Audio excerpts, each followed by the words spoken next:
제가 처음 교회 사역을 시작한 것은 1983년도, 그러니까 지금으로부터 약 한 32년 전 서대문에 있는 동산교회에서 중등부 교육전도사로 사역을 시작을 했습니다.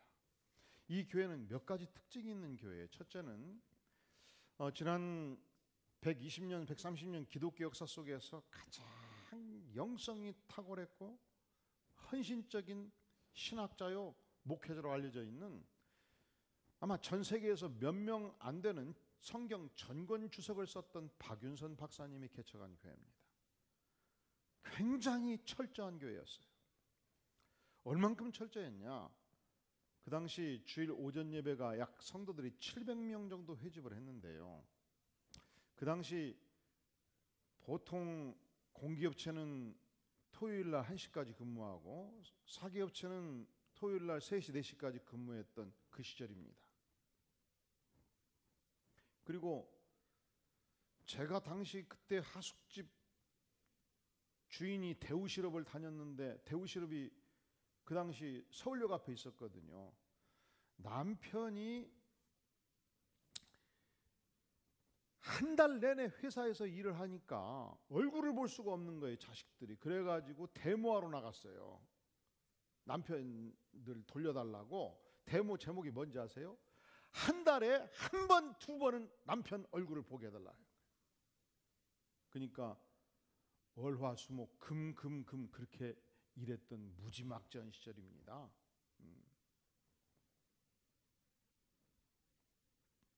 잘 모르셔요? 그런 시절이 대한민국에 있었어요.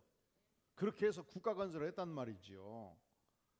그런데 금요일 밤에 11시부터 새벽 5시까지 철야 기도회를 했어요. 5시 되면 새벽 기도를 또 했고, 그러니까 6시에 집에 가서 한두 시간 자고 9시에 출근하신 거예요. 그런데 금요일 밤에 매주 몇 명이 기도를 했냐? 50명? 100명 아니에요. 500명이 기도를 한 거예요. 기적 같은 교회지요. 그러면 연세 많으신 분들, 또 임산부들, 건강이 약하신 분들 빼놓고 전 교인이 기도를 했다는 얘기지 않습니까? 두 번째, 이 교회는 북한의 평안도 인근의 실향민들이 세운 교회예요. 그들이 남한에 내려와서 서대문 지역 뒷산에 움막을 짓고 남대문 시장에서 동대문 시장에서 장사를 하면서 사업을 일구었던 분들이 주축이 된 교회예요. 장로님들이 100% 이북 출신들이었어요. 그런데 그렇게 열심히 하나님을 의지하고 가족애가 대단합니다. 그리고 성도들 간에 마치 전쟁터에서 만난 사람들처럼 전우애가 아주 강했어요. 그리고 세 번째 특징이, 북한을 위해서 기도를 그렇게 열심히 해요.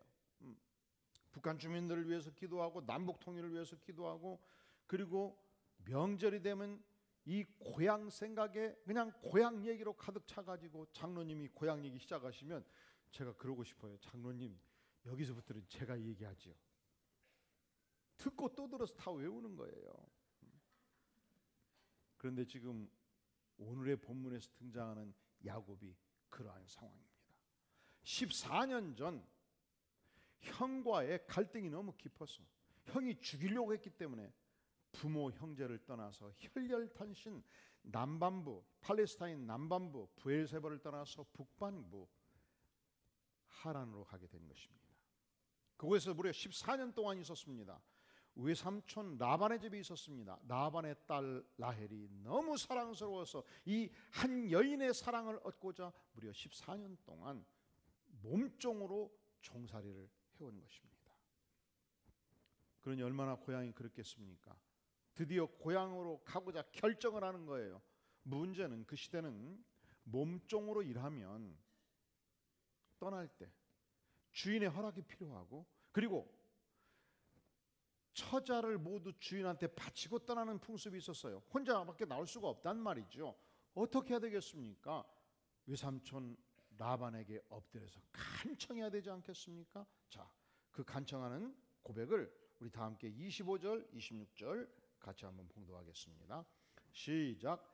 라헬이 요셉을 낳을 때에 야곱이 라반에게 이르되 나를 보내어 내 고향 나의 땅으로 가게 하시되 내가 외삼촌에게서 일하고 얻은 처자를 내게 주시어 나로 가게 하소서. 내가 외삼촌에게 한 일은 외삼촌이 아시나이다. 25절. 나로 이제 고향 땅으로 돌아가게 도와주시옵소서. 그리고 나 혼자 갈 수 없으니 내게 주신 처자들을 데리고 갈 수 있도록, 이제는 독립할 수 있도록 나에게 기회를 주시옵소서. 그런데 라반은 허용할 수가 없었습니다. 왜 허용할 수가 없을까요? 야곱이 보통 인물이 아니었던 거예요. 지난 14년 동안 야곱이 이 집안에 들어와서 엄청난 재산을 일구게 된 것입니다. 보세요. 30절. 지금 이것은 야곱의 고백인데, 야곱, 내가 이 집안에 오기 전까지는 외삼촌의 소유가 어떻다고요?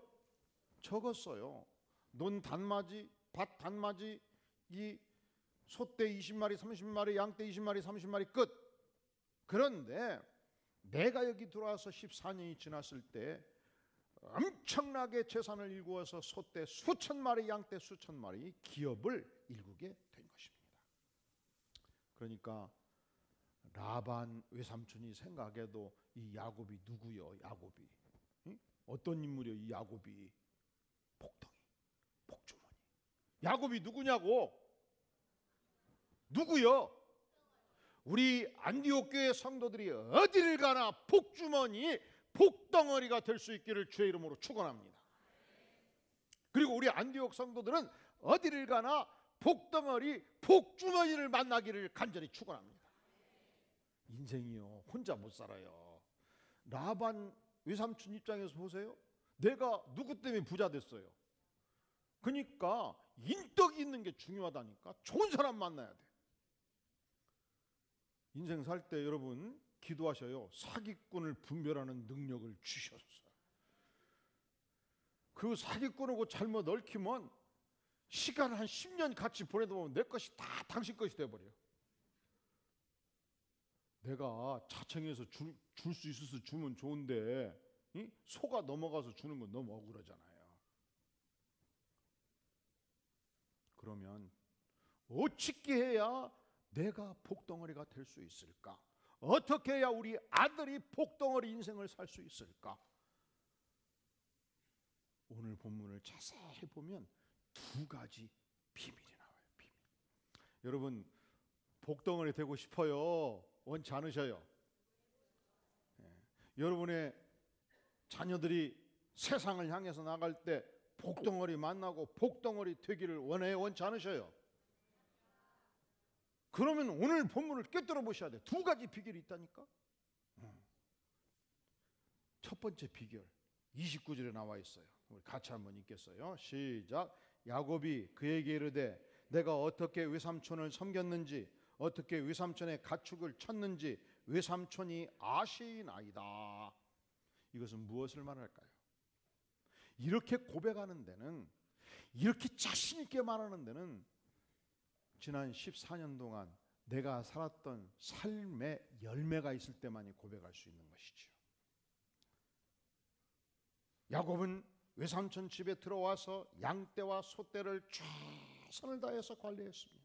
밤낮 없이 여물을 주고 물을 주고 아픈 놈이 있을 때 살려내고 골짜기 개울에 빠져서 죽어가는 양떼가 있을 때 들쳐업고 데려와서 밤새 치료하고 미음을 먹이고 살려내었습니다. 반대로 했다면 이렇게 말할 수 있겠어요. 30마리 양떼 풀어놓고 동네 친구들 불러다 놓고 피리 불고 놀다가 저녁에 양떼 모아보니까 27마리, 3마리 어디 가버렸다냐? 아이 뭐 새끼 남은 보충 되겠지. 예. 그리고 잠자고 아침에 일어나서 새끼 안 낳냐? 아이고 빨리라. 그러면 이런 말 할 수 있겠느냐고. 자신이 있었던 것입니다.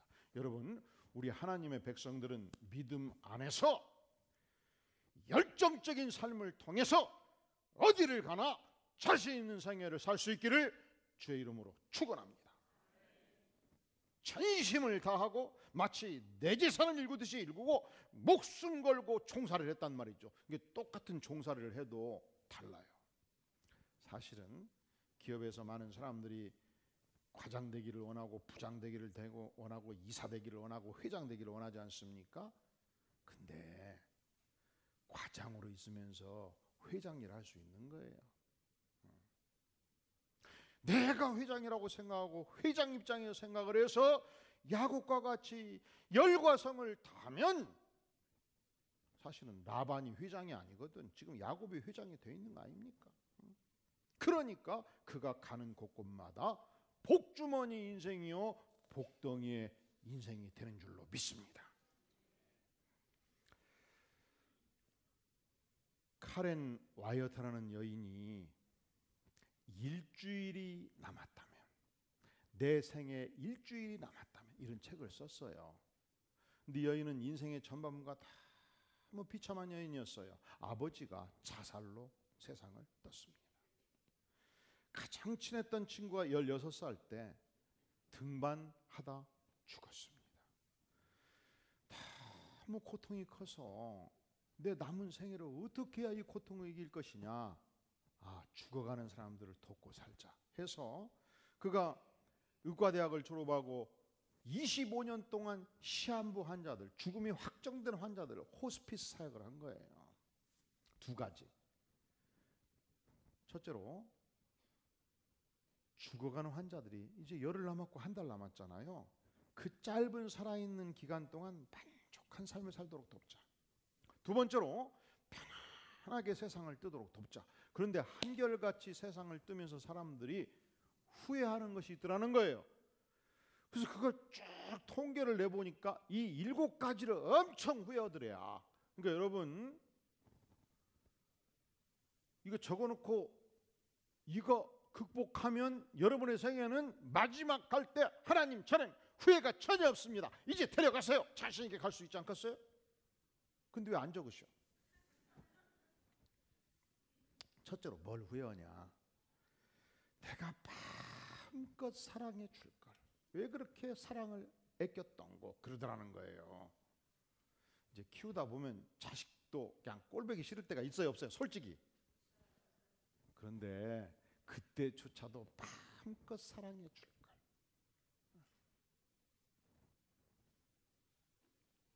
죽음이 가까우면 그 임종 환자들 중에서 수백억 자산가들도 있더라는 거야. 아무 의미가 없더라는 거죠. 큰 기업체 회장도 있더라는 거야. 아무 의미가 없더라는 거예요. 내일 죽을 건데 재산이 무슨 소용이고 명예가 무슨 소용이요. 아이고, 내가 살아있을 때 김 부장 충성할 때 좀 더 재산도 좀 더 주고 사랑을 많이 해줄 건데 왜 그렇게 내가 인색했는가. 이게 후회가 되더라는 거죠.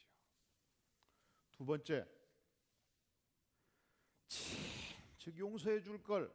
내가 왜 그렇게 미움을 끼리고 살았던 거. 세 번째, 걱정을 내려놓고 오늘의 행복을 충분히 만끽할 걸 왜 그렇게 살지 못했던 거. 57세의 허브라는 남성이 간경화로 죽게 되었습니다. 이 남성은 젊은 시절 운동도 열심히 했어요. 미래를 행복하게 살기 위해서.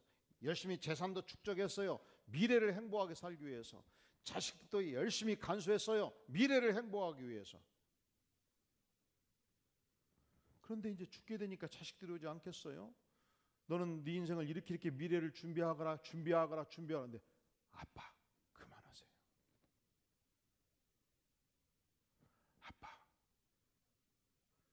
아빠가 지금 이 시간이 저와 함께 있는 이 시간이 너무 소중하잖아요. 이제 내일 일을 그만 염려하세요, 아빠. 그때 이분이 깨달은 거예요. 그래, 나는 항상 내일을 준비하기 위해서 염려하며 살았다. 평생. 그러니까 항상 오늘의 행복은 없었다. 그런데 오늘 행복하면 내일 행복할 것이고 그러면 내 인생 전체가 행복했을 텐데 너무 잘못 살았다. 너희들은 그렇게 살지 말기를 바란다. 여러분, 오늘 예배드리는 이 시간이 행복한 시간이 되기를 주의 이름으로 축원합니다. 그러면 내일도 행복할 것입니다. 그리고 여러분의 자녀들이 중고등학생이고 초등학생이면 오늘 행복하게 도와주세요. 그러면 내일 또 행복할 것입니다. 네 번째, 왜 내가 그렇게 포용력이 없었던지, 내가 뭔 일이 안 되면 사람들을 원망하고 분노를 많이 했는데 왜 그렇게 포용력이 없었던지, 하나님이 주신 상황과 사람들을 편안한 마음으로 받아들이고 포용했으면 얼마나 좋았을까, 이걸 후회하더라는 거예요. 다섯 번째, 내가 너무 인생을 빡빡하게 살았다. 왜 그렇게 여유 없는 인생을 살았는지, 이 패택이라는 한 남성은 이런 고백을 합니다. 이제까지 가족을 위한다는 핑계로 일 우선, 사회생활 우선으로 산 것이 너무너무 후회돼요. 가족과 함께하는 식사, 가족과 함께하는 여행은 언제나 나중에 하지, 그러다가 죽게 되었으니 너무너무 후회가 돼요. 여섯 번째, 있는 그대로 감사할 걸. 이 죽음을 앞두면 환자들이 다 죽음에 이르기까지 너무 치열하게 인생을 살다 보니까 그때 좋은 것들을 감사를 안 하더라는 거예요. 마지막으로 이것이 후회되더라는 거죠. 뭘까요? 제가 만약에 중고등학교 설교 같으면 지금 선물을 다 약속을 하고 마치는 분 할 거예요. 근데 지금 야곱이 축복받는 첫 번째 비결이 뭐였습니까? 야곱이 어떤 인생을 살았어요? 열정적인 생애를 살았잖아요. 근데 마지막으로 뭘 후회하느냐? 단 한 번밖에 없는 인생인데, 하나님이 주신 고귀한 선물인데, 이 삶에서 생명을 주고 영감을 주는 일에 몸을 던져서 열정적으로 한번 인생을 살아봤으면 얼마나 좋았을까. 그러니까 그렇습니다. 인생이 30대, 40대는 50대를 위해서 죽으라고 준비해요. 그래서 50대가 드디어 되면은, 60대가 되면은 이제 편안하게 여기저기 구경하면서 하면 좋을 것 같은데 그것이 별로 좋지가 못해요. 그러니까 인생은 뭐가 중요하냐? 의미 있는 일을 위해서, 영감 있는 일을 위해서 열정적인 생애를 한번 살아야 후회가 없단 말이죠. 야곱이 바로 복받은 비결이에요. 그가 비록 몸종에 불과했지만, 종살이를 하고 있었지만 14년 라반의 집에 거하면서 후회가 없이 최선을 다해서 열정적인 생애를 살았단 말이죠.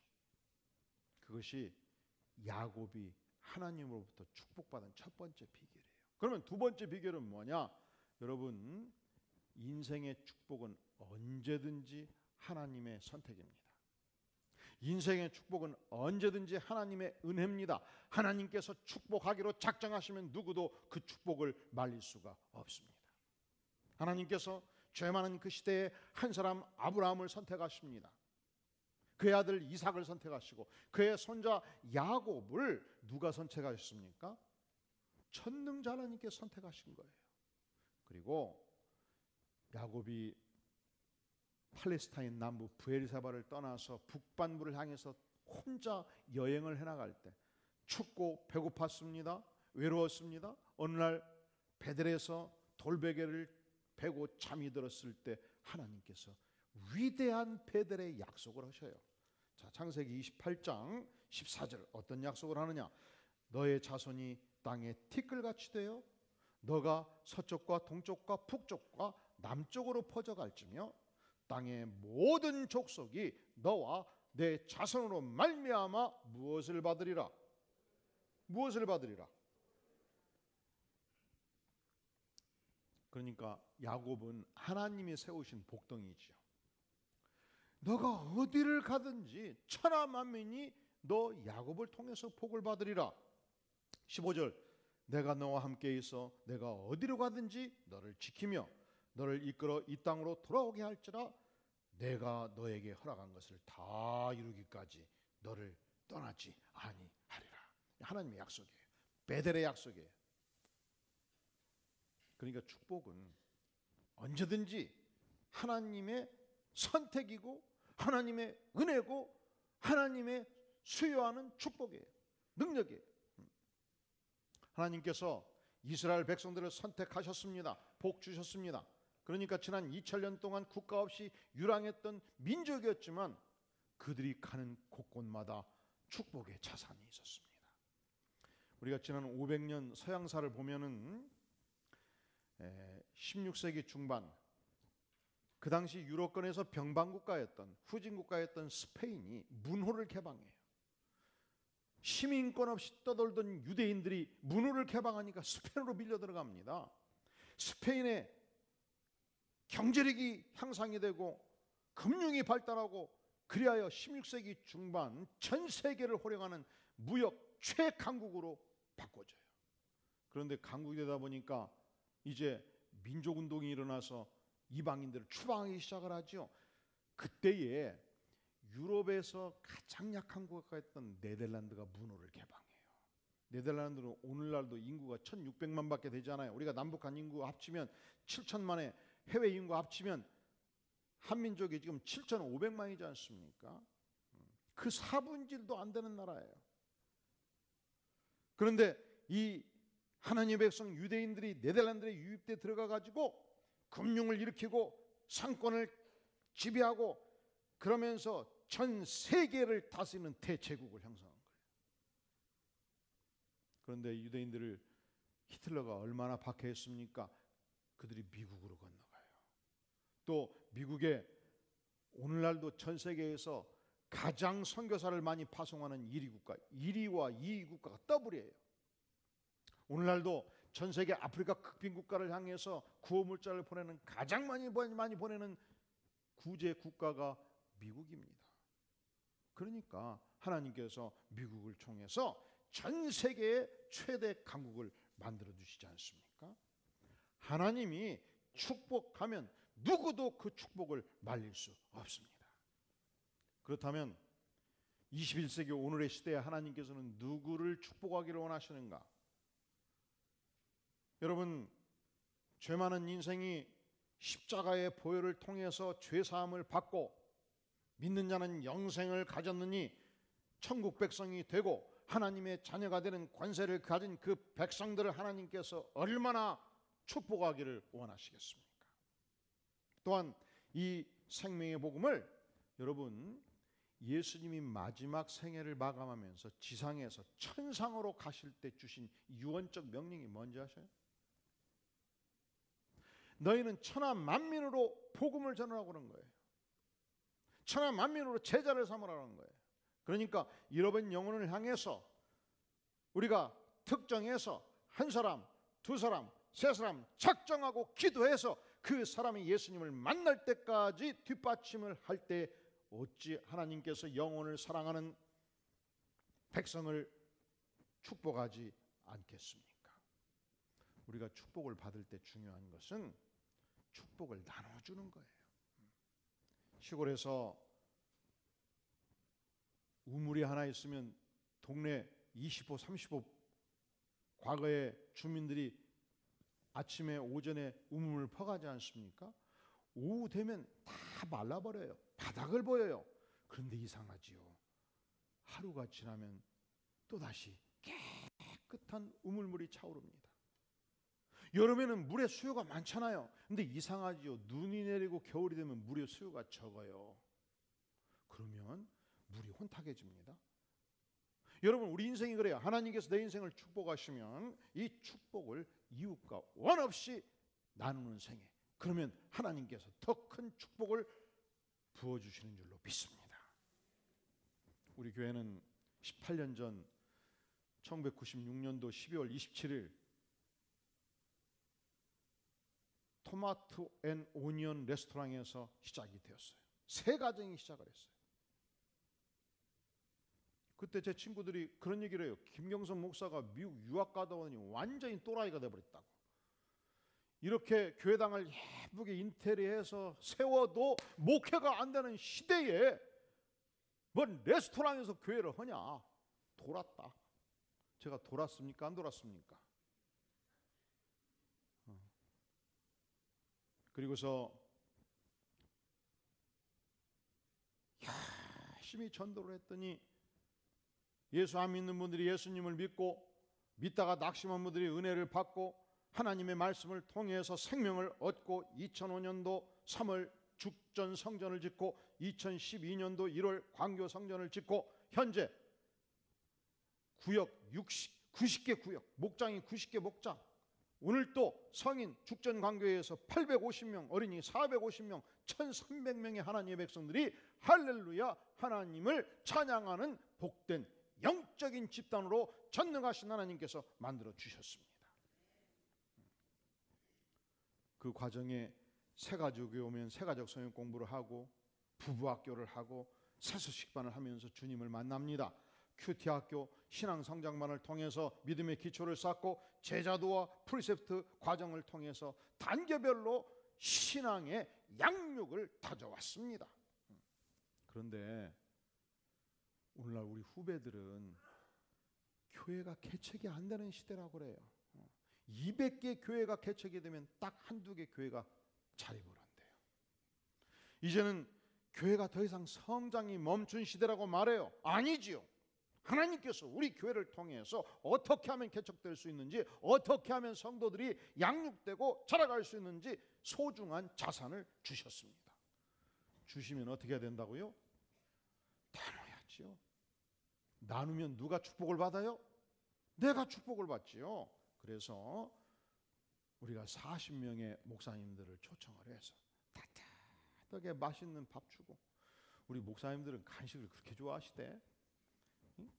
그래서 맛있는 간식도 주고, 지난 18년 동안 하나님께서 우리에게 주신 소중한 영적인 축복들을 우리는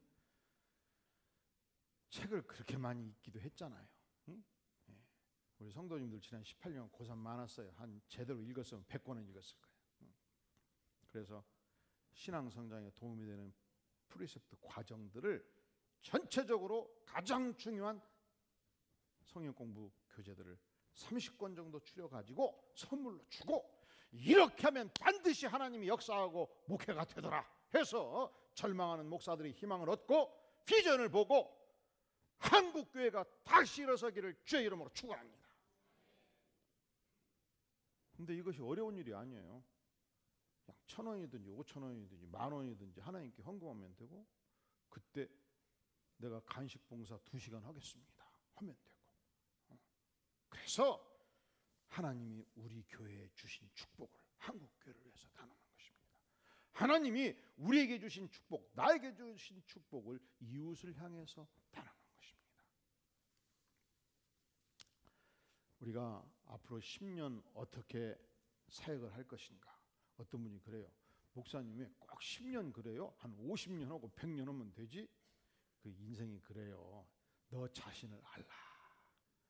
제가 길어야 여기서 10년 목회해요. 10년 지나면 떠나요. 그리고 저는 1년 3개월이 지나면 20년을 채우기 때문에 원로 목사가 될 수 있어요. 그때부터는 자유할 수 있어요. 그러니까 너 자신을 알라. 네가 할 수 있을 때만 얘기하지. 그 이유는 만약에 제가 20년 해놓으면 제 후배가 와갖고 얼마나 부담이 크겠어요. 앞으로 10년 우리 교회가 감당해야 될 사명이 뭐냐? 미션 1, 2, 3, 4, 5 비전이 우리에게 있지 않습니까? 1번이 뭐예요?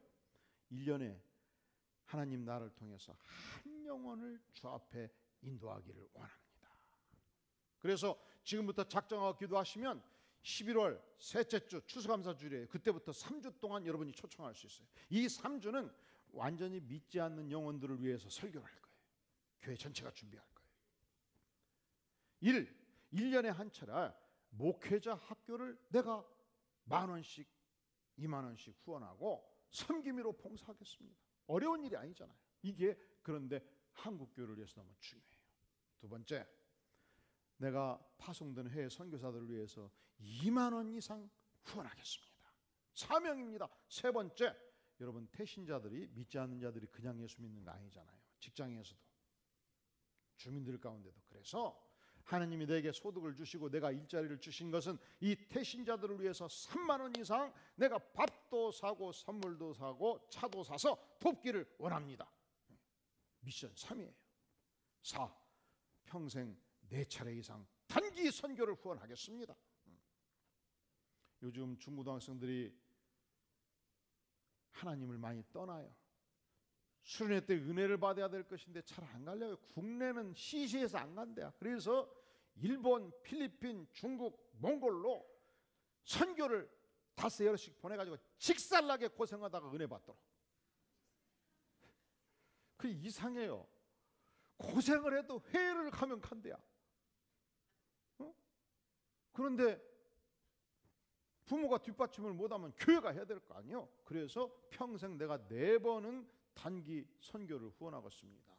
그랬더니 죽전에서 내년 1월에 일본 선교 간다 그러길래 돈은 걱정하지 말고 제가 가라고 그랬어요.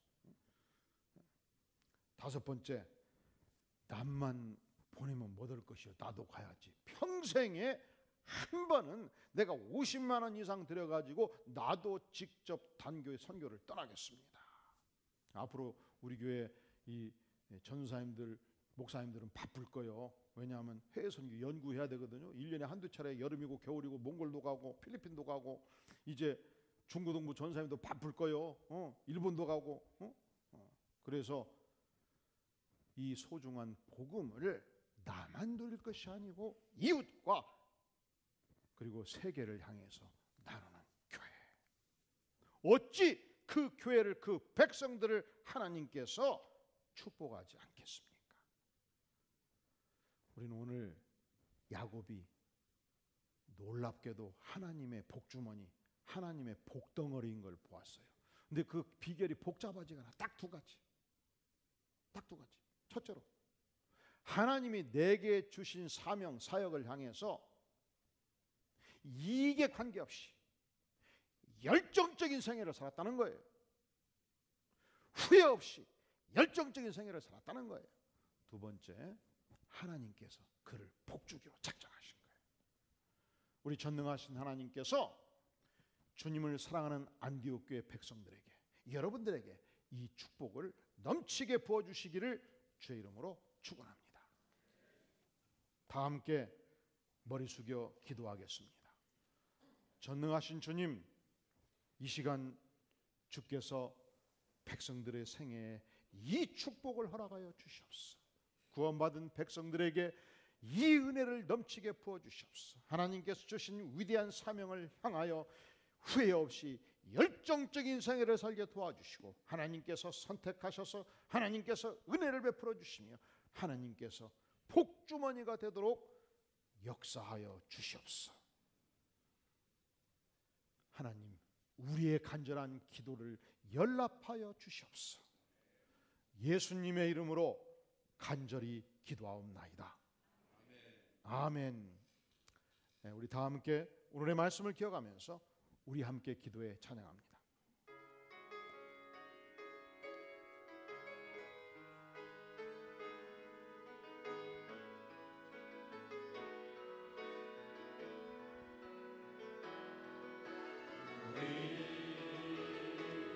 함께 기도해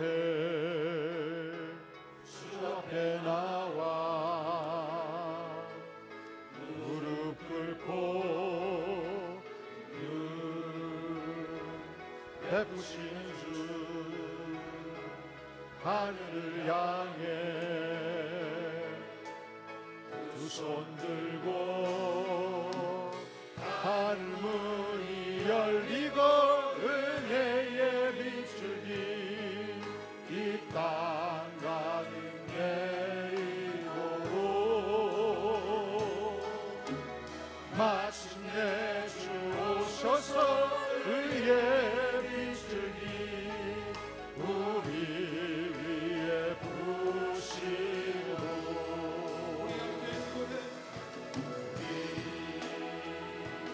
함께 기도해 주 앞에 나와 무릎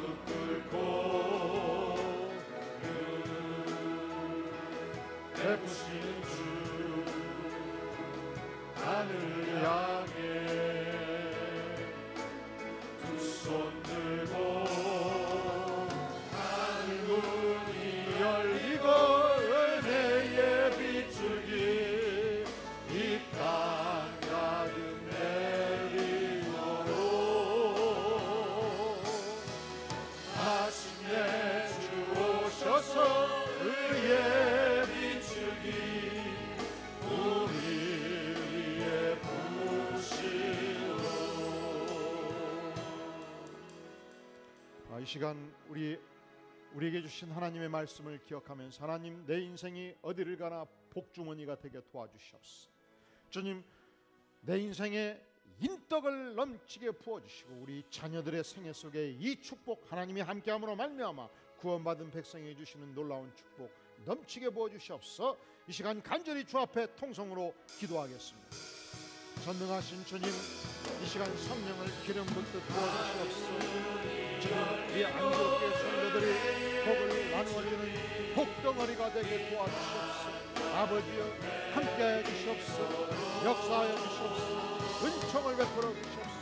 주께서 복을 열어주셔서 넘치는 은혜를 주시고 아버지여, 이 축복을 이웃과 원없이 나눌 수 있도록 성령께서 역사하여 주시고 긍휼과 은총을 베풀어 주시옵소서. 아버지여, 도와주시옵소서.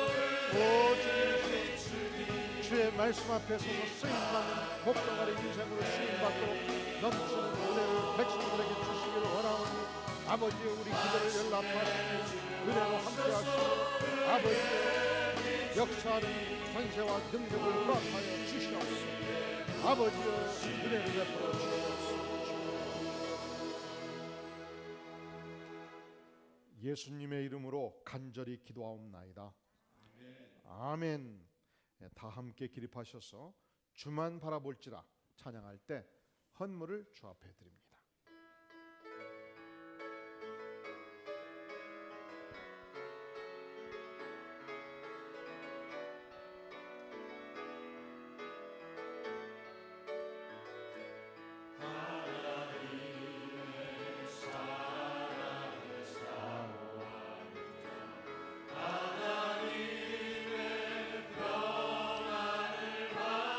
보는 자, 너의 모든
감사합니다. 주께서 베푸신 놀라운 은혜 앞에 부복하며 이 시간 헌물로 나아가는 손길 아버지여 어느 곳을 가든지 이 땅에 복덩어리가 되게 도와주시옵소서. 주님, 정성 들여 바치는 헌물마다 잃어버린 영혼들이 구원받고 하나님의 은혜의 영광이 나타나는 소중한 사역에 쓰임받기를 간절히 소망하며, 또한 오늘 목회자 헌신의 날 우리의 드리는 헌물로 말미암아 한국교회가 힘을 얻고 약한 교회가 비전을 바라보며 나아갈 수 있도록 은혜를 베풀어 주시옵소서. 이제는 우리 주 예수 그리스도의 은혜와 하나님 아버지의 놀라우신 사랑과 성령 하나님의 역사 교통하심이 진실로 주의 은혜로 구원받고 또한 복주머니 인생이 되기를 간절히 소망하며 주 앞에 예배로 나아가는 주의 사랑하는 백성들 심령 후에 가정 후에 기업 후에 영원까지 함께 계실지어다. 아멘.